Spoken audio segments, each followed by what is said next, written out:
Bonjour tout le monde. Alors aujourd'hui j'aimerais refaire un peu le sujet du paillage au niveau de l'humidité du sol.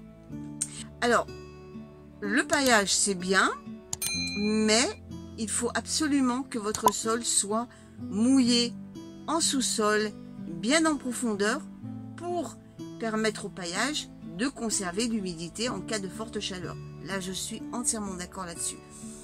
Par contre, là où je suis mitigée, c'est de mettre un paillage avec un sol plus ou moins mouillé et d'attendre que la pluie vienne irriguer tout ça.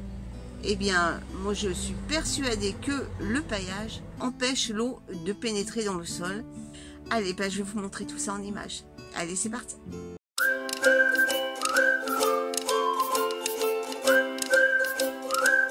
Là, le bidon était complètement sec, mais vraiment, il n'y avait plus d'eau à l'intérieur. Là, il est rempli à moitié. Donc, c'est déjà pas mal. Alors, au potager. Alors, vous voyez, là, la terre, elle est humide. Eh bien, je vais creuser en sous-sol pour voir si l'eau a pénétré en profondeur. Eh bien, regardez, je soulève simplement. Vous voyez la différence de couleur. Là, la terre, elle est mouillée. Et en sous-sol, la terre, elle est complètement sèche. Regardez. Alors, vous allez me dire, il n'y a pas plus suffisamment pour que ça pénètre. Ok, je l'accorde. Là, on va recommencer ici. Vous voyez, c'est mouillé en surface.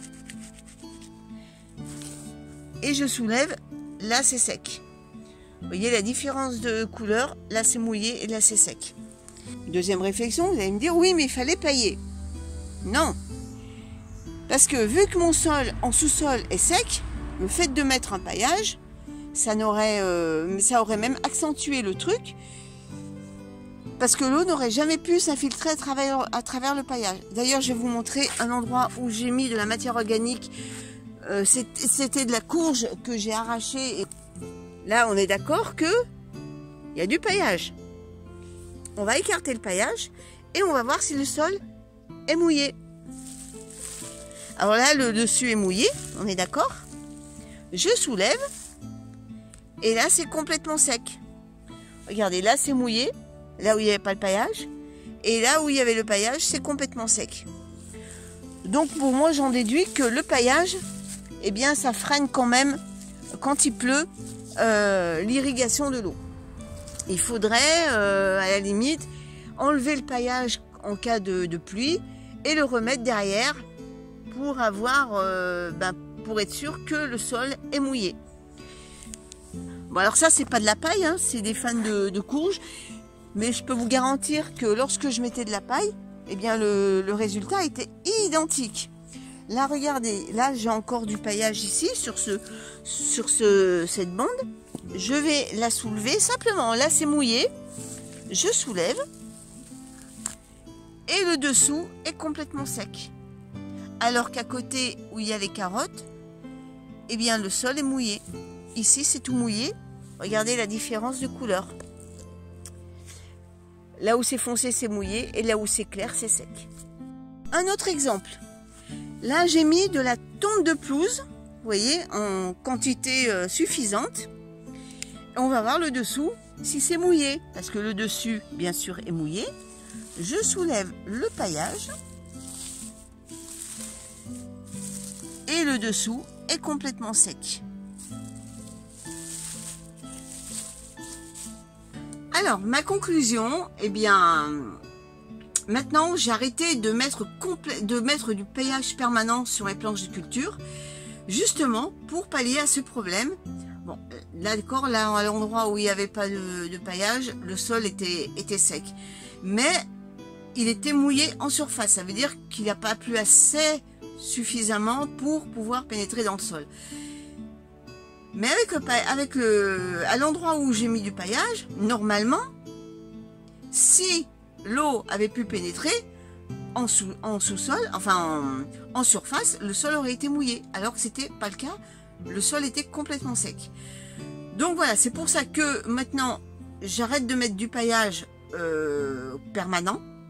Je vais en mettre simplement pour permettre au sol de rester frais à condition qu'il soit humide avant la pose du paillage, en cas de forte chaleur. Mais après, je le laisse digérer, mais je n'en rajoute pas systématiquement. Je préfère laisser, alors il y en a certains qui vont ne pas aimer, mais tant pis, je préfère laisser le sol à nu, biner de temps en temps pour casser la croûte du sol, afin de permettre à la pluie, quand elle arrive, eh bien, de mieux pénétrer dans le sol. Voilà.